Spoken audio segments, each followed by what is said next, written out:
Sup guys, Juggalo here, and I guess this is kind of a status update and everything like that. I do want to say thank you for all the support with my grandfather passing and everything. I really appreciate it. I was really close to him and everything, so thanks again guys. But this video is, I'm going over that hump, staying positive. I finally, excuse me, started messing around with the 4930K and the Asus Rampage Black Extreme, or Asus Rampage 4 Black Edition. I'm still getting used to the BIOS settings. I know I think it's Overclockers 3D, and he said some of the settings that you would do on the standard Asus Rampage 4 Extreme is a little different from the Black Edition because there's certain things you don't want to touch or it will cause some kind of instability within your overclock. Right now I'm just running a cheap case, in my opinion, because I like high-end stuff. It's just how I am. If I look tired, it's probably because I am. It's been a rough week. We had another passing in the family yesterday, so on my wife's side, her grandmother passed away and she's in Germany, so my thoughts and prayers are with them. So yeah, a lot of stuff's been going on, staying positive the best I can.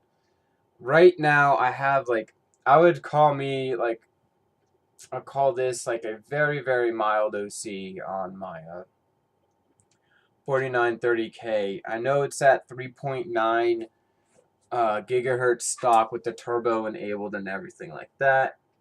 I have loaded the XMP profile on my RAM, which is pretty nice. It's 10, I think 10, 12, 12, 31 or something like that. I have to go in my settings and check that out. But it is running at 2400 megahertz on the RAM. So it's pretty decent speed of RAM.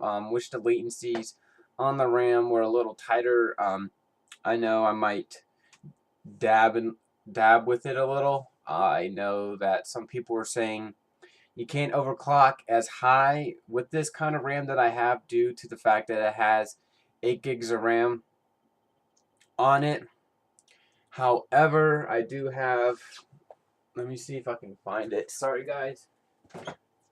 Hopefully I don't knock over a whole bunch of paperwork that I need. Let me see. However, I have what everybody would call it the golden RAM, the cheap RAM, the best RAM for the budget. Right here. This is 16 gigs right here, these 4 sticks. 4 gigs of RAM on these. These are the Samsung 30 nanometer RAM that run at 1333 megahertz at stock. However, I have seen people overclock these to 2400 megahertz, which is insane. Insane. So I might switch them out if I do a overclocking competition, if Intel LandFest has one. And I'll do these at stock at 1333, then overclock them to 2400 megahertz. So to show the gains and what I can do with these. So that'd be pretty cool. I'm trying to see what the model number is. I totally forgot. So I'm trying to see. Okay, M379B as in boy 527 3DHO TAC YKO. Looks like it's the nomenclature or whatever of the RAM, or the part number, I should say. So I've seen these do really well in Intel rigs. I don't know about AMD. I had my uncle guy have these, but he was having problems or whatever, kept on blue screening for some reason. So I went and got him better RAM or whatever, since he did pay me and everything. So I went and got better RAM and all that, and then come to find out that if you have all the slots filled in the AMD platform, you can't go a certain speed, unfortunately. It's just how they're designed or whatever. So I might see how it does in my rig, and maybe I'll have a better overclocking experience than him. I also have my Twitch account, and then I set that up, and then I use Shadowplay, and Shadowplay seems to be working pretty good with the NVIDIA platform right now. I'm just running a 1 GTX Titan. So yeah, it works pretty well. I have my laptop literally on the side next to me, seeing how it works as far as the video and everything like that. Video quality is pretty good. When I set it to high, something weird happens. Like there's no audio coming from the game. There's no audio coming from my mic with my webcam. So I'm trying to figure out why. Because I have a decent upload and download speed. My download speed is roughly between, I think it's a little bit faster than the recommended or what I should have, but I have 56 down and then 10 to 11 up. I also put DDWRT on my router, which is awesome. It opens up a whole lot of options as far as power to the antennas, how far the range I want. I can minimize the range so not a lot of people can see the Wi-Fi and try to connect to that and everything like that. You can overclock the processor. You can do a whole bunch of things with the DDWRT. I did this on the Asus N66U. It is compatible to it. However, if you have the B2 version of this router, it may be some kind of problem for you to put DDWRT on it. But what I did is use I think it's called the Merlin DDWRT, and what that enables you to do, it kind of opens up the router a little bit more with it, and you just type in Merlin DDWRT. He has his own website. You can make a donation if you want and everything like that.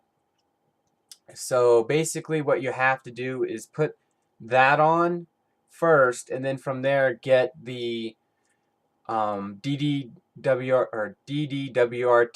build of your liking. I'm using Kong's build right now.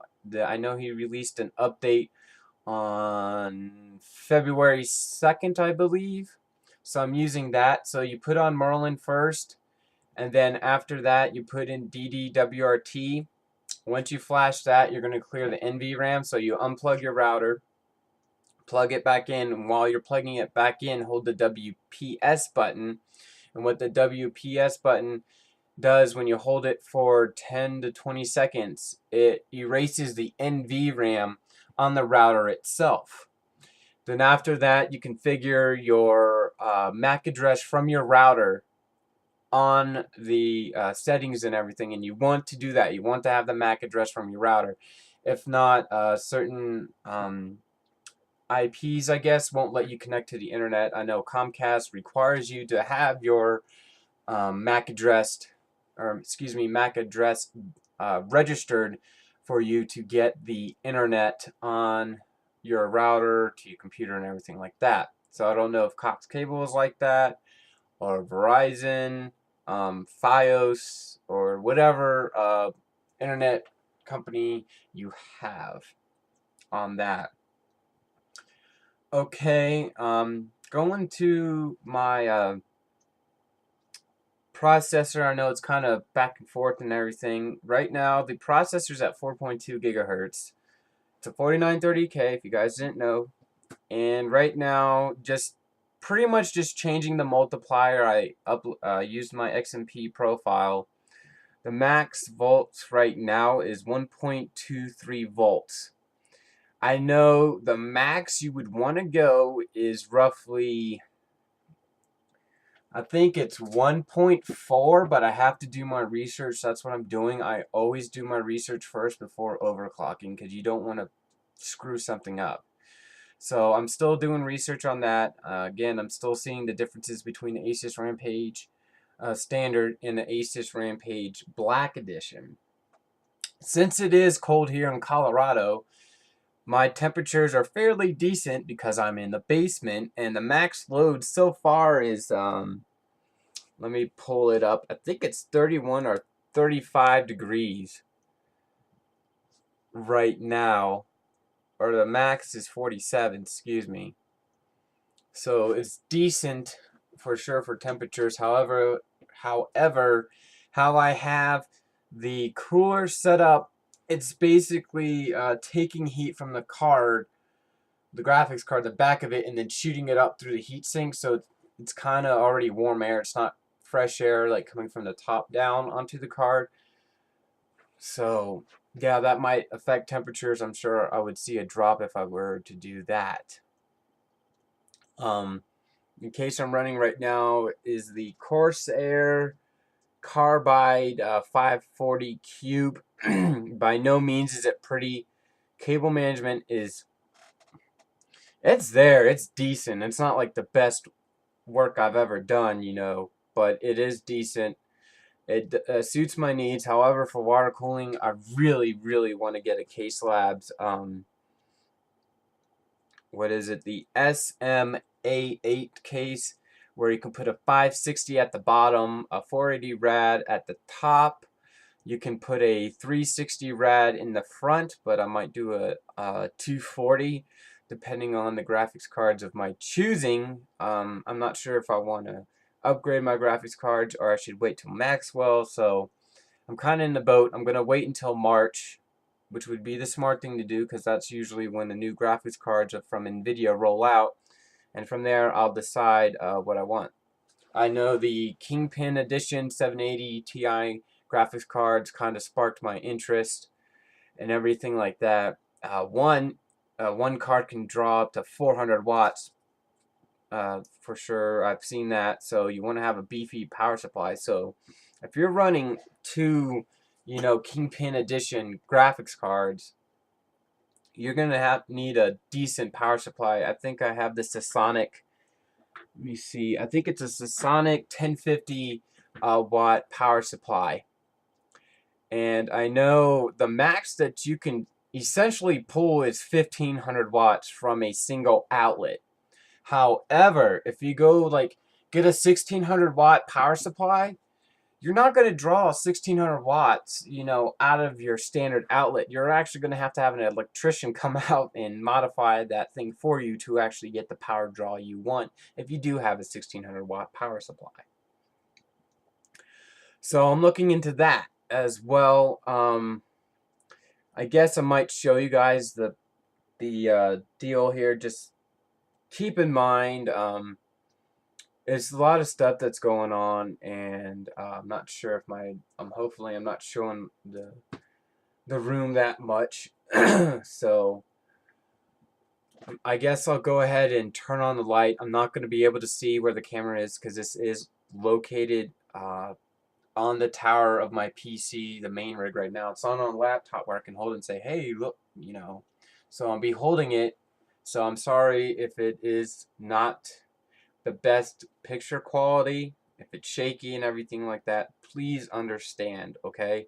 I have my other camera. It's located over here, over yonder, and I have my tripod somewhere else. But this is just easier and simplistic because for some reason these videos on YouTube take forever to freaking upload when you're uploading a raw format file from the camera that I have and everything like that. And when I run that camera, I have it at the highest settings it can do, 1080p, you know, 60 frames per second, 5.1 surround sound it records in. So yeah, so I might put on this video editing software that I have, and then from there take the camera, put it on my PC, convert the file or codec the file, whatever the heck you want to say, and then from there upload it that way so it is an easier upload. Okay. I also upgraded to Windows 8.1, and I had the strangest freaking issue in the world. It kind of pissed me off. I couldn't figure out why. I used Google to find my answer. Reason being is the Logitech G19 drivers, when you go from Windows 7 to 8.1, or whatever, erases everything when, you know, new operating system, which is fine and dandy, I don't care. However, when I was loading these drivers up, it would cause a hang on my computer. Therefore, I had to do a basically a hard reset, which I don't like doing. I hate it. It's bad for your computer, from what I've been told, but I had to do it. So I did this 3 or 4 times trying to figure out what's going on. And so in turn, I went on Google and typed in Logitech G19 driver hang problem in Windows 8.1. Found out the answer, and I thought, it's like, this is the stupidest thing I have ever heard, but I don't know if it's true or not. But come to find out, it is. All I had to do to get these dang drivers to install, believe it or not, was unhook the power from my CD drive. I also unhooked the SATA to my CD drive while the computer's off, turn it back on, install the drivers, and it worked. And then power off the computer, then plugged in my CD drive, or my DVD drive, SATA, and power, and it's fine now. The Logitech screen's working and everything, so I found that quite odd. Why, if you have your DVD drive plugged in, for some reason the Logitech G19 drivers wouldn't install. But it's working now, so I'm happy, needless to say. Okay, I'll just show you the computer, the front side, not the back side of the computer, I guess, where all the cables and messes, because it's definitely a mess, for sure. So I'm gonna go ahead and get this on the road, and I gotta turn on my light, so hold on one sec. And it has been snowing, so that's why you hear the squeaky noise and everything like that. Alright, looks like I have a knot on my camera somewhere, so that's not cool. So there's the clutter of rat's nest. Okay, I'm holding it as best as I can. This is the Cooler Master Hyper Evo 212 with 2 Gentle Typhoons in a push-pull configuration. Right here, ouch, hit my hand on the fan. That does not feel good. But right here, here is the RAM right here. I took the RAM heat sink off of the G-Skill Trident 2400 megahertz RAM. And then right here, here's my Titan. And then here is the storage drive that I'm using. And then here's the front right here. So I hope you guys saw everything in here. So it's not the, you know, best setup in the world I would want. I want water cooling, I want all the expensive goodies, but that will have to wait. So let me put my camera back, hopefully it won't fall. And if it does, oh well. So that's pretty much my computer right now. Windows 8, you know, it is interesting so far. I know a lot of people complained about Windows 8, the format of Windows 8, how they don't like how it doesn't go right to the desktop in Windows 8 and all that stuff. So I'm just getting used to it. To me, yeah, it may suck or whatever, but these people are complaining about the features they want, but it's so minute as far as the desktop deal. So that's pretty much it. I don't really have anything else going on right now per se. So I think that's about it, guys. Thank you again, everybody who's subscribing and commenting. I really appreciate. The more you comment, the more I can kind of see what you guys want. I might do live streaming of gaming on my Twitch TV account. I'm not sure if I'll do that. I've been experimenting with it, like I said before. But thanks again, guys. I'm sorry if I'm repeating myself. And as always, comment, subscribe, rate this video, click that like button, and you guys have a great day. Bye.